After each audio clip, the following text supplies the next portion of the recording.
Hello ನನ್ನ ಮುದ್ದು ಕುಟುಂಬದವರೇ, ಎಲ್ಲರಿಗೂ ನಮಸ್ಕಾರ. ಇವತ್ತು ನಾನು ನಿಮಗೆ ಮಟನ್ ಸಾಂಬಾರು ಯಾವ ರೀತಿ ಮಾಡೋದಂತ ತೋರಿಸ್ಕೊಡ್ತಾ ಇದ್ದೀನಿ. ಅದಕ್ಕೂ ಮೊದಲು ನನ್ನ ಚಾನೆಲ್ನ ಸಬ್ಸ್ಕ್ರೈಬ್ ಮಾಡಿಲ್ಲ ಅಂದರೆ ಬೇಗ ಸಬ್ಸ್ಕ್ರೈಬ್ ಮಾಡ್ಕೊಳ್ಳಿ. ಫಸ್ಟ್ ನಾನು ಕುಕ್ಕರ್ಗೆ ಸ್ವಲ್ಪ ಎಣ್ಣೆನ ಹಾಕ್ಕೊತಾ ಇದ್ದೀನಿ. ಎಣ್ಣೆ ಹಾಕ್ಕೊಂಡು ಎಣ್ಣೆ ಕಾದ್ಮೇಲೆ ಕಟ್ ಮಾಡಿ ಇಟ್ಕೊಳ್ಳೋಂಥ ಈರುಳ್ಳಿನ ಕೂಡ ಹಾಕ್ಕೊತಾ ಇದ್ದೀನಿ. ನೋಡಿ, ಈರುಳ್ಳಿನ ಹಾಕ್ಕೊಂಡು ಚೆನ್ನಾಗಿ ಫ್ರೈ ಮಾಡ್ಕೊತೀನಿ. ಫ್ರೈ ಆದಮೇಲೆ ಸ್ವಲ್ಪ ಅರಿಶಿನ ಪೌಡರ್ನ ಕೂಡ ಆ್ಯಡ್ ಮಾಡ್ಕೊತೀನಿ.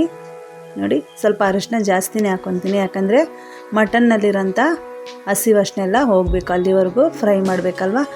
ಅದಕ್ಕಾಗಿ ನಾನು ಅರಿಶಿನ ಜಾಸ್ತಿನೇ ಯೂಸ್ ಮಾಡ್ತೀನಿ. ನೋಡಿ, ನಾನು ಮಟನ್ ಹಾಕ್ಕೊಂಡು ಚೆನ್ನಾಗಿ ಫ್ರೈ ಮಾಡ್ಕೊತಾ ಇದ್ದೀನಿ. ಅದರಲ್ಲಿ ನೀರಿನಂಶ ಎಲ್ಲ ಹೋಗಬೇಕು, ಅಲ್ಲಿವರೆಗೂ ಚೆನ್ನಾಗಿ ಫ್ರೈ ಮಾಡ್ಕೊಳ್ಳಿ. ಮತ್ತು ಸ್ವಲ್ಪ ರುಚಿಗೆ ತಕ್ಕಷ್ಟು ಉಪ್ಪನ್ನು ಕೂಡ ಆ್ಯಡ್ ಮಾಡ್ಕೊತೀನಿ. ನೋಡಿ, ಈ ರೀತಿ ಉಪ್ಪನ್ನು ಹಾಕ್ಕೊಂಡು ಮಿಕ್ಸ್ ಮಾಡಿ ಚೆನ್ನಾಗಿ ಡ್ರೈ ಮಾಡ್ಕೊಳ್ಳಿ. ಅದರಲ್ಲಿ ನೀರಿನಂಶ ಇರಬಾರ್ದು, ಅಲ್ಲಿವರೆಗೂ ಎಣ್ಣೆನಲ್ಲೇ ಚೆನ್ನಾಗಿ ಫ್ರೈ ಆಗಬೇಕು. ನೋಡಿ, ಈ ರೀತಿ ಚೆನ್ನಾಗಿ ಫ್ರೈ ಮಾಡ್ಕೊತಾ ಇದ್ದೀನಿ. ಮತ್ತು ನೀರಿನಂಶ ಎಲ್ಲ ಹೋದ್ಮೇಲೆ ಒಂದು ಲೋಟ ನೀರನ್ನು ಹಾಕ್ಕೊಂಡು ವಿಸಿಲ್ ಹೊಡ್ಸ್ಕೊತೀನಿ. ವಿಸಿಲ್ ಆದಮೇಲೆ ಮತ್ತೆ ನಾನು ಒಂದು ಬಾಣಲಿಗೆ ಎಣ್ಣೆ ಹಾಕ್ಕೊಂಡು ಈರುಳ್ಳಿನ ಹಾಕ್ಕೊತಾ ಇದ್ದೀನಿ.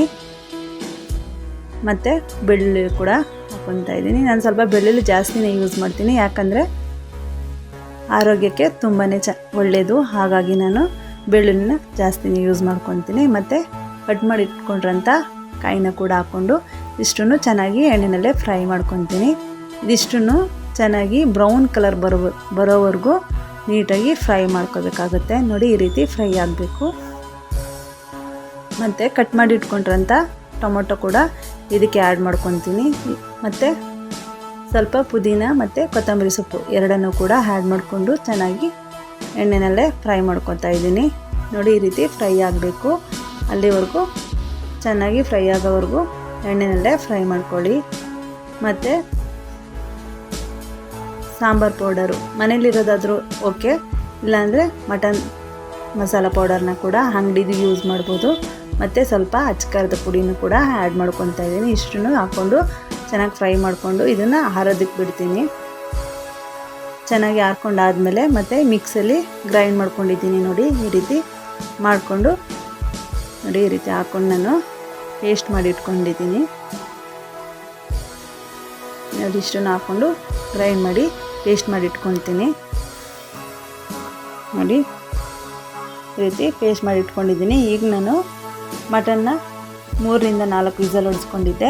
ಅದಕ್ಕೆ ಈಗ ನಾನು ಮಸಾಲೆನ ಆ್ಯಡ್ ಮಾಡ್ಕೊತೀನಿ, ರುಬ್ಬಿಟ್ಕೊಂಡ್ರಂತನ್ನ. ನೋಡಿ, ಈ ರೀತಿ ಮಸಾಲೆನ ಹಾಕ್ಕೊಂಡು ನಿಮಗೆ ಎಷ್ಟು ನೀರು ಬೇಕೋ ಹದವಾಗಿ ನೋಡಿಕೊಂಡು ನೀರನ್ನು ಆ್ಯಡ್ ಮಾಡ್ಕೋಬೇಕಾಗುತ್ತೆ. ಹಾಕ್ಕೊಂಡು ಈ ರೀತಿ ನಿಮ್ಗೆ ಎಷ್ಟು ನೀರು ಬೇಕೋ ಹದವಾಗಿ ನೋಡಿಕೊಂಡು ರುಚಿಗೆ ತಕ್ಕಷ್ಟು ಉಪ್ಪನ್ನು ಕೂಡ ಆ್ಯಡ್ ಮಾಡ್ಕೊಳ್ಳಿ. ಹಾಗೆ ನೋಡಿ, ಈ ರೀತಿ ಚೆನ್ನಾಗಿ ಮಿಕ್ಸ್ ಮಾಡ್ಕೊಳ್ಳಿ. ಇಷ್ಟನ್ನು ಹಾಕ್ಕೊಂಡು ಮತ್ತು ನೋಡಿ, ಈ ರೀತಿ ರುಚಿಗೆ ತಕ್ಕಷ್ಟು ಉಪ್ಪನ್ನು ಕೂಡ ಆ್ಯಡ್ ಮಾಡಿಕೊಂಡು ಚೆನ್ನಾಗಿ ಕುದಿಯೋದಕ್ಕೆ ಬಿಡ್ತಾಯಿದ್ದೀನಿ. ಸ್ವಲ್ಪ ಖಾರ ಕಡಿಮೆ ಇದ್ದರೆ ಸ್ವಲ್ಪ ಅಚ್ಚಕಾರದ ಪುಡಿಯನ್ನು ಕೂಡ ಆ್ಯಡ್ ಮಾಡ್ಕೊಳ್ಳಿ.